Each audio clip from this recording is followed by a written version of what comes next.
What I find incredibly bizarre is he has been appalling since he's gone back to Chelsea. Yeah. And there's no real spotlight. It's almost like he's got a free ticket. Chelsea are 12th in the Premier League. They've lost 16 games. He's only won one since he's been there.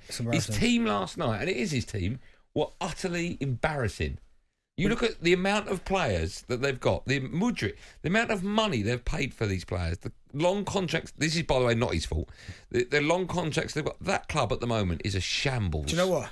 And listen, he has been a disaster. The Premier League. I think he's had 8 matches in charge, hasn't he? And he's won, lost 6. Right. That one I think was Bournemouth.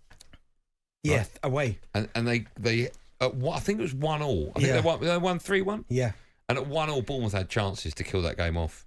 Well, in this, obviously he's had other games. I'm talking about Premier League now. I think he's done a bad job. It's been appalling for him.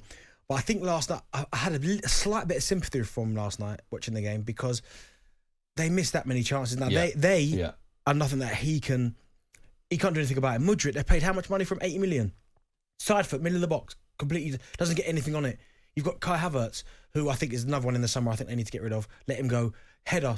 5 yards out, puts it completely wide. Conor Gallagher, who's popped up with a couple, he had an opportunity to get a goal. He doesn't hit the target. So they had clear-cut chances. And then, of course, at the back, Fofana passing the ball across his own box. Oh, my days. Do you know what I mean? The mistakes. That's rule number 1, isn't it? Well, I don't know if it's a rule number 1 anymore because so many teams do it now. They pass to the goalkeeper, they go back to the goalkeeper. But make sure the pass gets completed. Exactly. So I think, although he hasn't covered himself in glory, not one bit, I think last night on the pitch, the players just, the chances they missed, the mistakes they made, there's nothing you can do about that. Some of it's basics. You hit the target. Yeah. Basic. But players you mentioned like Mudryk, Fernandes, right, who's on, an 8-year deal, £115 million. These players are going to stay at this club. Yeah. 8 years. Well, do you know what, though? And I just can't get over that.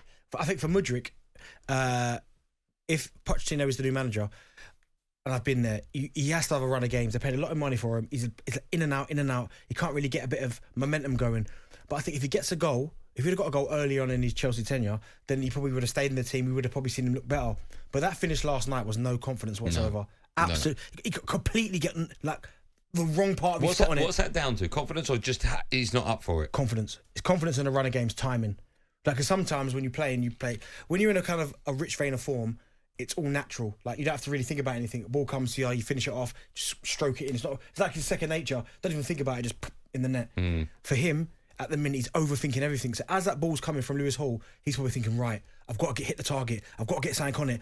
He's got all these things. Finally, I'm going to get my first goal. I need this. All this is going through his head before it comes to him. And then completely forgets about the most important part, which is where the ball is, and completely skews it. I know we've said this before with Chelsea, as in they're a basket case of a club, but that was under Abramovich. And whatever the blueprint was, however mad it was, it worked, right? Yeah. It was a winning formula. Get manager in, win something, sack him, get a new manager. And I get that, right? But with the new players that have come into the club, I honestly can't see it. I know we've said it time and time again. Oh, next season they'll bounce back, and they always do. Personally, I just can't see it with this group of players. And it's not as though they can bring loads more in because they need to sell a load because of financial fair play. Yeah, I think they're in real trouble, Chelsea, next season. I think they can sell players because they've got a lot of players. But they're on big deals. They're on lots of money. Yeah, but there'll be able to be some that want to go and play football. Not all of them. Someone, do you know what I mean? Someone will take some of these players because they're good players. They're playing for Chelsea. But at the minute at Chelsea, it's just not working for them. What happens to Frank Lampard after this? I can't see him getting another job. You can't. No, he's managed 8 Premier League games, 8, and lost 6. It's appalling. It's appalling. Record, isn't it? He's managed 10 in all competitions. Do you think he cares? And lost 8. Do you think he cares? He's not picking his strongest side. Do you think he cares? Yeah, I think he's a proud man. Well, he's not picking his strongest side. He's not going into games to win them, is he? Well, no, I think he is, but clearly there's players that are letting him down and he feels he can't trust. Well, he's got players like Thiago Silva, Pulisic, João Felix, Koulibaly, all on the bench. Yeah, but clearly he feels he can't get a tune out of them. Well, that's what your job is, isn't it? To manage. Yeah, but sometimes, but if they're playing poorly, you can't just play them in for the sake of it. No, but if they're a prime example, you look at Crystal Palace with Roy Hodgson, right? Yeah. I didn't think he could turn it around, but he did. Mm-hmm. Same players, completely different tune out of them. Yeah, I Eddie Howe, same players. I just think some players go through. Yeah, but remember, some of these players that you're talking about here were playing poorly before Frank even got there. Unai Emery, prime example. Yeah, right. Couldn't win for Toffee under Steven Gerrard. Unai Emery comes in, same group, flying. It's all down to the manager.